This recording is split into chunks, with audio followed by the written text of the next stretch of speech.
Yo, yo, yo, welcome to Hard Pass. I am your host, Jacques Slade. It's the show that feels Snoop's pain.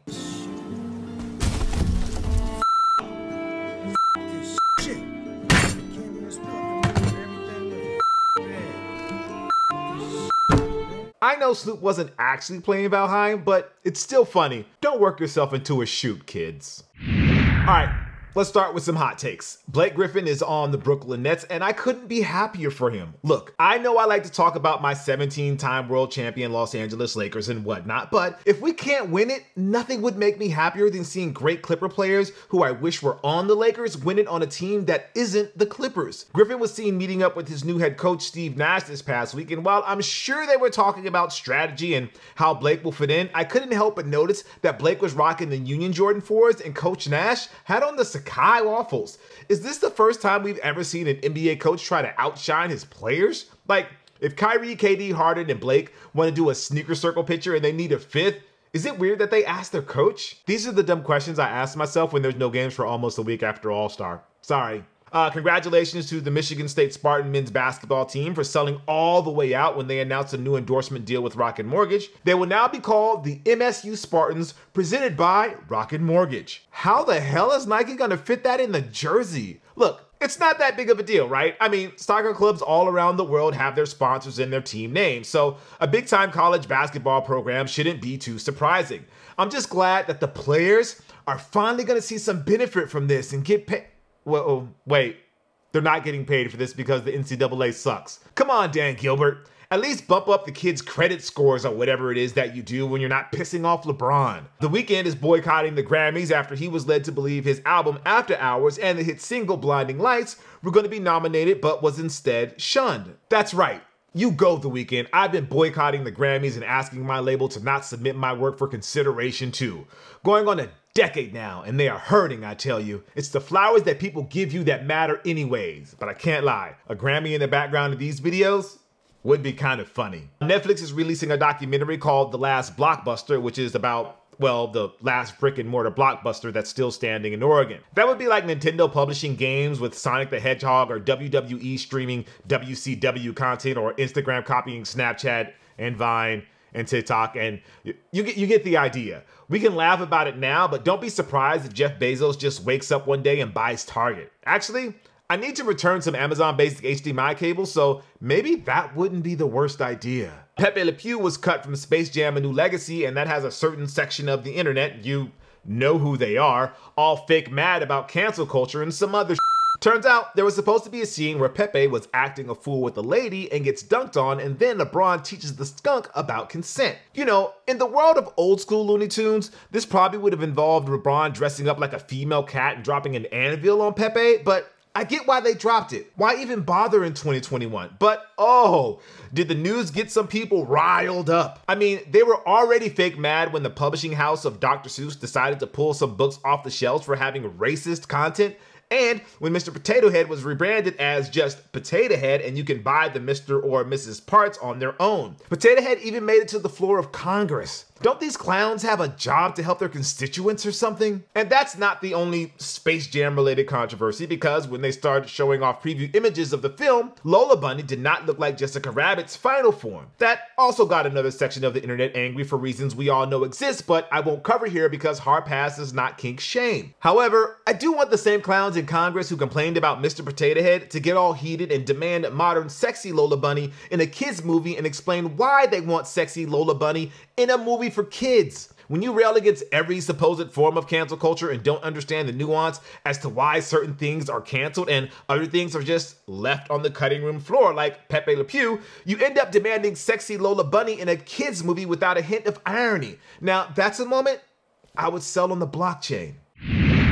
All right, it's time to talk about our co-writer. Bastard. He was a regularly occurring character who appeared in season 2 and 3 of Hard Pass. He was crass, quite annoying, and oftentimes ignored my pleas to keep it clean. He was a hype beast, basically. Anyways, you may have noticed that he has been largely absent from the show since the start of 2021. No, he's not campaigning for sexy Lola Bunny, although he has the right to do so if he chooses, but he is campaigning for something else. Top Shot. That's right, co-writer is a Top Shot millionaire, or he claims to be. Instead of doing his job and helping me put this show together, he's too busy hanging out on Discord with his other Top Shot friends talking about what packs he's gonna buy that day and if he has enough moments to win a Kevin Durant award. It's all a little too above my pay grade, but it did get me to thinking, can Nike learn something from Top Shot to solve their current fiasco? As many of you no doubt know, the West Coast streetwear and Harbert scandal has reached a critical mass because now even Nike CEO John Donahue is talking about it. Chances are this might be the first time you're hearing of Donahue's name because when you think Nike CEO, you think Mark Parker, but no.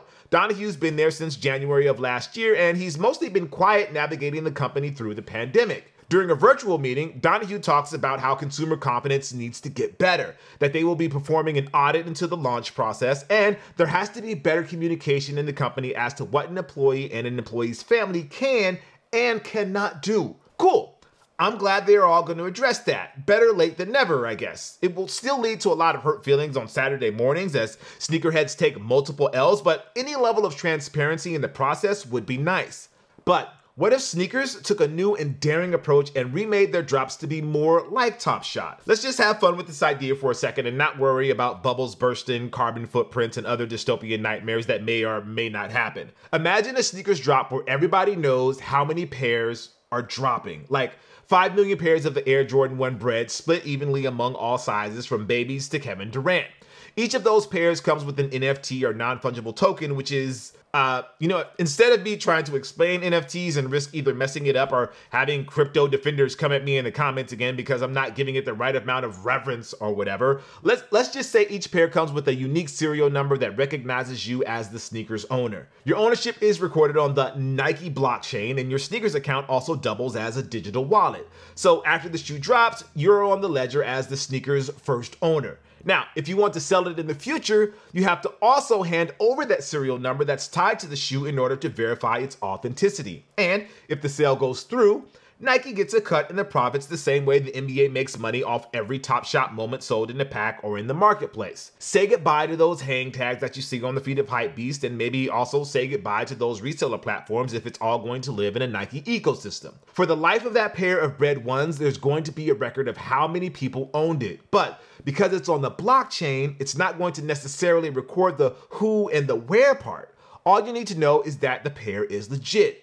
Could a scenario like this create the next big NFT gold rush? Could a pair of sneakers that has serial number 1 or serial number 23 sell for millions of dollars like Beeple's digital artwork that sold for $69 million last week? Granted, there's a lot of potential pitfalls to a plan like this, first of which is the fact that shoes are actual physical goods while Top Shot is all digital. You might not be able to touch or feel a Top Shot moment, but at least there's no risk of it getting lost in the mail or being damaged in transit. If sneakers can now track how quickly you buy and subsequently flip those shoes, will it affect your chances in the future? And how exactly will it affect resellers who still use the bots to buy multiple pairs? Bots have actually started to pop up in the Top Shot world as well. If they come across another West Coast Joe situation, will Nike use a kill switch and remove the serial number so they can't verify the authenticity? Top Shot has this kind of failsafe if they find out that you're using the moment outside of the terms of service. This could be a seemingly endless revenue stream for Nike, collecting money with every sale and resale. And when that happens, Nike could also make literal one-of-one variants of sneakers, like Bread Ones with the white swoosh and swim in the cash. What would the backlash be to that? Does this create a whole new dirty market where sneakers that are authentic in every way except serial number can be sold off the grid? Couldn't Nike just solve all of their problems if they just made 10 million pairs of the Bread Ones and made them perpetually available? Sure, but why let that get in the way of a good segment where I throw my co-writer under the bus? All right, it's time for the heat check where we bring you everything that's dropping this week. First off, let's start with the Nike Kobe 6 PROTRO. These are on the 15th for $180. No, really, they're actually going to come out this week, unless they don't. And then I'll repeat this bit again next week. We have the Adidas Yeezy Boost 380 Cove Light. These are on the 15th for $250. According to the Crystal Council, Cove Light is a very rare copper sulfide mineral that crystallizes in the form of masses, hexagonal crystals, or as a secondary coating over other copper materials.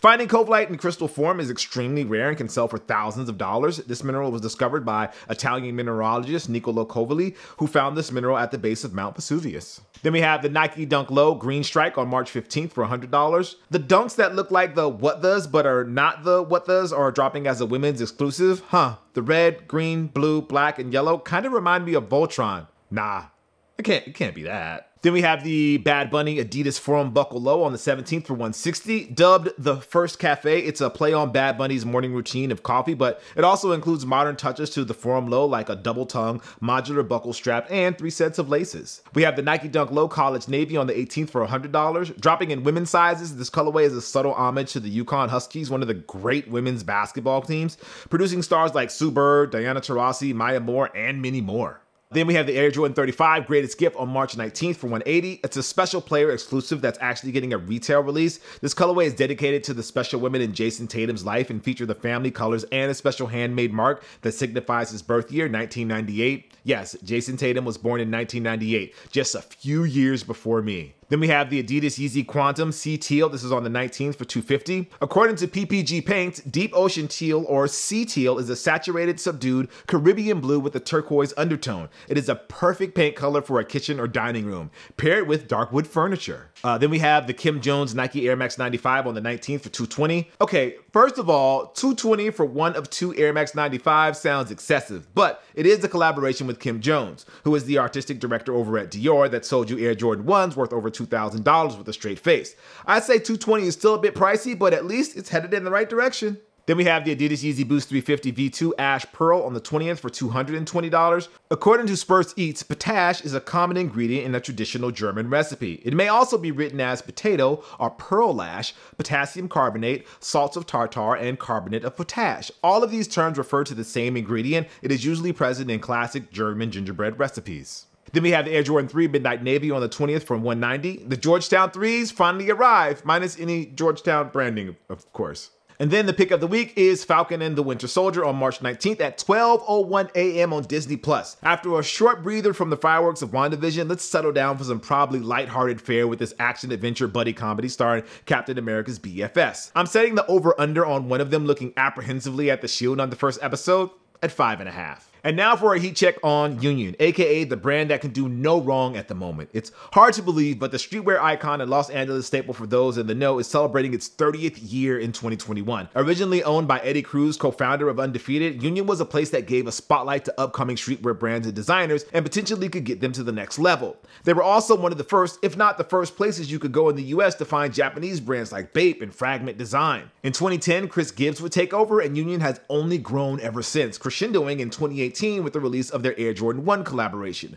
From the concept to the marketing to the execution, I can't remember a non-OG Jordan retro release that had a rollout that nailed all the beats like these. I still find myself watching that first video where they were trying to sell the Unions at the Rose Bowl flea market. Granted, there were more plants in that video like Sean Witherspoon and Emily Oberg than I remember, but I still love the idea of messing with sneakerheads and hypebeasts in a way that just to see if their instincts are based on the actual taste or if they saw it on Instagram. They would follow that up with an Air Jordan 4 collab that some were claiming was the best release of 2020. But the 4s to me weren't their biggest accomplishment last year. I had to give them props for expanding their offering and selling non-retro Jordans that some, okay, my co-writer, were saying were actually better than the 4s. Not only that, they actually got praise for their online release because through a few clever tricks in the storefront's coding, they were able to subdue the presence of bots to a minuscule number. Doesn't mean that everybody that wanted a pair got them, but it was minimized to the point where a number of people came away happy with being able to buy a pair of super hype J's for retail. So that brings us to 2021, and Union has confirmed that there will be more Nike collabs and another Jordan brand production that will be on the top of many people's wish list, even though nothing has leaked so far. As of this recording, we don't even know what model they're going to use. For all we know, it could be a disaster like the Supreme Air Jordan 14 or the Supreme Air Jordan 5 or this, you get the idea. Considering the kitschy success of the Air Jordan 1 and Air Jordan 4, I'd be shocked if they repeat the same formula with a pre-worn DIY aesthetic. If we're talking about early J's, I would guess an Air Jordan 3 or an even Air Jordan 2 would be the choice for the 30th anniversary collab. But honestly, I want to see somebody try something crazy on the Air Jordan 7 or the Air Jordan 8. They are firmly in the first three-peat era, but they always seem to be set aside in favor of the 6s. They might not sell in the same numbers like the 4s or the 1s, but if anybody right now can make the 7s or the 8s interesting, it would be Union. I give Union 10 tickets to Rose Bowl flea markets out of 10 vintage satin Laker jackets. It's time for this week's Hard Pass, where we took a look at something in the culture that just needs to go, like working yourself into a shoot. Let me explain. See, In the world of professional wrestling, there's this thing called work or working. As most people over the age of 5 would know, pro wrestling is no different than a TV show like Billions or Snowfall. It's fiction, but with like way more coordinated stunts. It's still real to me, damn it! Regardless, the purpose of these shows is to grab your attention, suspend your disbelief, and make you invest in these characters. In other words, actors on the soundstage in Universal Studios or wrestlers in the ring are working you. And when you are worked, that means you're invested in the product and want to see what happens next. Now, for the other half of that phrase, shoot, is what happens when things go off script, like a mistimed jump or a real actual injury. But it also means the mindset of fans when they are too invested in the product and the lines between real life and fiction blur. In other words, you're a Michael Jordan meme and you took it personally. Now, there are levels to be in a shoot. You could be the type that seeks out insider information about what could be happening next. Maybe you're the one that puts out theories online, or you get into good faith Twitter back and forth with fellow fans because you had different interpretations. I think these are all good ways to connect with others and have fun with the product you're all super into. But it's the next level of shoot that's dangerous. It's when you let the ins and outs of a show define your worth. And then when you get yourself hyped up for something and the show fails to live up to it, you actually let it affect you and mess with your head. That's not healthy and that's not real life. 3 recent examples of this took place over the past week, and it got me a little concerned. First, we got the WandaVision finale. I'm not going to get super specific with spoilers, but I was pleased with how the show ended and how it serves as a jumping off point for a handful of MCU movies coming in the next few years. But for a segment of the fans, it was somehow the biggest disaster in the history of ever, and Kevin Feige should lose his job for not giving us the X-Men, the Fantastic Four, and Miles Morales during the first Marvel show on a streaming service that wants to keep you coming back for the monthly price of a venti black tea lemonade with no sweetener and an impossible breakfast sandwich. Could you imagine if they did give us all of that in WandaVision? Like, what would be the point of Falcon and Winter Soldier? Just 2 dudes fighting over who gets the rose from old man Steve Rogers? Actually, that's not the dumbest idea in the world. Anyways, why bother watching Loki or anything else if we got it all right away? Let's all just calm down and just enjoy what so far has been a successful decade-long run of movies that mostly all comes together and makes sense. At least none of the MCU moms are named Martha or something silly. Okay, now let's do a wrestling example. Last weekend, we also got AEW Revolution, the latest pay-per-view event from the WWE alternative. It was a good show based on the reviews, but it will also forever be tainted by a botched ending that we won't get into because we're determined not to work ourselves into a shoot here at Hard Pass. The other thing that was getting people worked into a shoot was the surprise signing that the company was promising. AEW owner Tony Khan was hyping it up as a game-changer type of talent who had Hall of Fame written all over them. That type of praise got the internet buzzing and I'm sure sold some pay-per-views. Fans were coming up with all sorts of theories as to who it could be. The names ranging from Brock Lesnar to CM Punk to Brock Lesnar or CM Punk. Now, granted, there's a long list of pro wrestling free agents who could have been the mystery man or woman, but the expectation was it had to be on the Brock or Punk scale to live up to the hype. Anything else would be a letdown. Never mind that Brock Lesnar makes a ton of money for the bare minimum of work, and Punk seems content to just troll fans and work outside the circus for now. And sure enough, when the big reveal finally happened this past Sunday, it was a game changer and a Hall of Fame talent, but it wasn't who many had hoped. It was Christian Cage, a man who had been away from wrestling for over 7 years due to concussion issues. He had just returned to the WWE during the Royal Rumble to much joy and applause from the wrestling fans, but now that he's AEW's big get, it went over like my constant attempts to trade Kyle Kuzma. Laker fans keep telling me, but Jacques, Kuz has been killing it this year. Why do we keep trying to trade him? To which I would say, yeah, I know he's doing well this year. That's why I want the Lakers to trade him for Bradley Beal or Giannis or both. Anyway, yes, AEW deserves criticism for hyping up the signing the way that they did, but a segment of the fan base was willing to believe the impossible, which they should never do as a rule of thumb. Which lead me to sneakers and the weekly release carousel. Every week, we hope to the sneaker gods for assistance in getting that elusive W. Sometimes it happens, sometimes it doesn't. But what we can't do is let the L's we take work us into a shoot. Like this comment that the Shoe Game found on Instagram in response to Nike CEO's John Donahue's recent comments in light of the West Coast streetwear scandal. The commenter likens the L they take weekly to an abusive relationship. That's a step too far. I don't care how much of a real sneakerhead you think you are, sneakers are not causing you physical harm, and it should definitely not be causing you mental harm. Again, there are levels to this. If your disappointment for missing out on the Cactus Plant Flea Market collab or a Supreme drop or the Street Hawker dunks is tied to the likes you can get on social media, that's different. Get over it and try again next week. There's also something else. If missing out on a pair of Chicago 1s means you can't buy a pair for yourself and your dad because you wanted to do something cool for his birthday, that I can understand. You cannot let material goods like sneakers define you. Are we absolving Nike? Hell no. If anything, comments like these should be seen by every Nike employee and taken seriously. Now that the community has the attention of the CEO and those in the position to actually enact policies that will force change, the ball is back in our court to show them that while we want change, we are also not going to literally harm ourselves for them. We have to work Nike into believing that, and if we succeed, we can get the change that we want. And that's a shoot, brother. Anyway, that's gonna do it for the show. Thank you guys for watching Hard Pass. I'm Jacques Slade. I'll see you next week, but not before I apologize for last week's outro. I was unaware of the reaction that the spider video would cause for some viewers. And for that, I'm legitimately sorry, and I will do better next time. That being said, here's some more nightmare fuel, but it's just for me. Dame, dame, dame, dame.